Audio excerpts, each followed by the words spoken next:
Aun Ure took off his jade and jumped to his death off the way-away bridge late on a fifth-day summer evening in full view of passing traffic.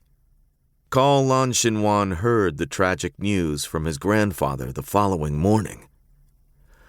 "Only 24 years old, and the last male of the Aun line," Kaul Sen sighed sadly, sitting down to breakfast and motioning impatiently for Lan's mother to hurry bringing his tea.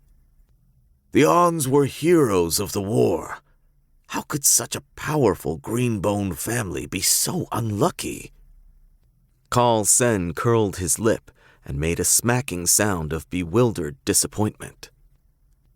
Lan stood in the kitchen, numb with disbelief and shock. Aun Ure had been his good friend and classmate. They had been among the 50 children in the very first class of students at Kaul Academy. After their graduation 5 years ago, Ure had sworn oaths to no peak and become a strong and talented young fist who carried his jade well and always seemed cheerful, funny, and well-liked, a contrast to some of his more volatile relatives.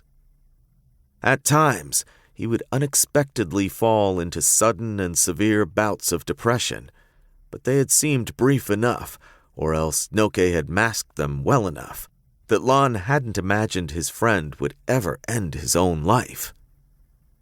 Now, along with astonishment and grief, Lan felt a terrible sense of guilt.